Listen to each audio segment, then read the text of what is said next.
Good morning and welcome to our worship story reflection for the week. Today we look at Luke chapter 12, and it is the third in a series of 3 readings on stewardship and generosity. Hopefully you've had time to read through the reading before listening to this video.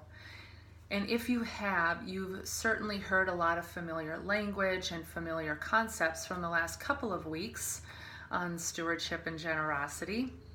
But there's also a new twist today. And so what I want to focus on is this parable that Jesus is sharing with the disciples. And it's about a rich farmer, and it's harvest time. And he's got abundantly producing fields. He's already got full barns, and the grain keeps coming in. And he's got to decide what to do with this excess abundance. And his decision is to tear down his existing barns to build bigger barns so he can keep putting it in and storing it away. And he feels this sense of satisfaction that now he has enough. Now he can kick back and relax, that he will be taken care of for years to come. And Jesus calls him a fool. He calls him a fool that in this very night his life will be taken from him.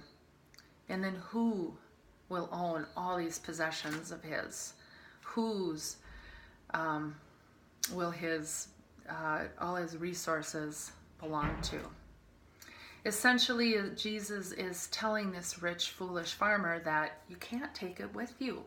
These are earthly treasures. You are rich for yourself.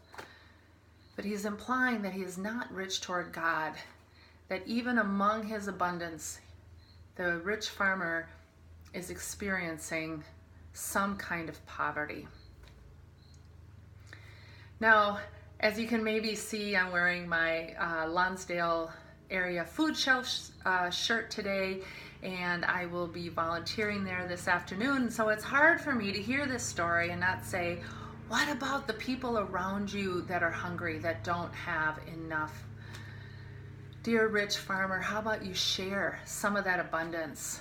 Don't you have enough for yourself that you can't share with those who don't? And that takes us in this direction of where his poverty might lie.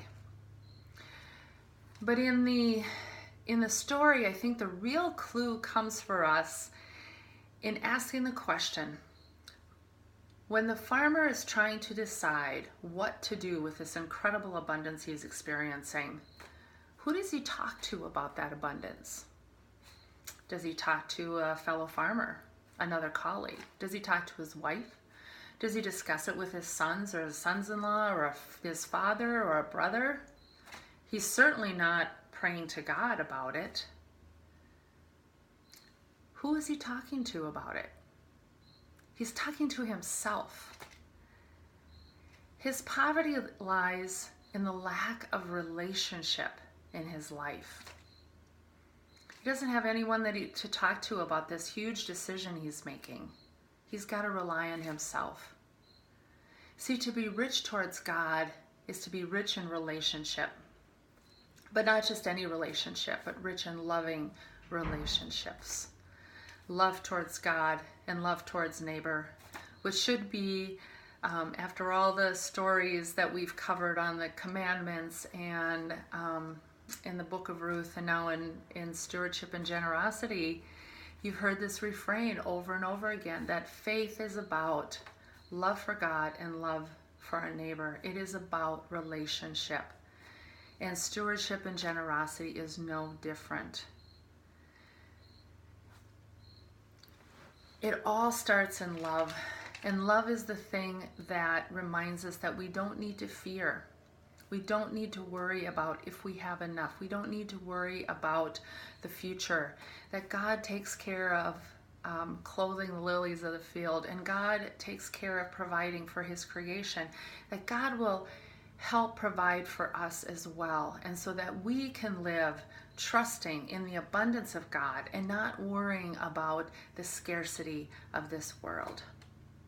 So as you think about this, as you think about all you've heard in terms of generosity and stewardship, where will you invest? Where will you invest in your time, in your money, in your possessions, in your energies, and your passions? Will you invest in yourself, or will you invest in the kingdom of God? Will you put your treasure in the kingdom of God and let your heart follow? Let your heart grow in love. Love for God and love for neighbor. This is the last week and the summer of these reflections each week to help us stay connected despite our busyness and our travels. I hope you have found them useful. And I'd love to hear your feedback. Thanks and have a great day.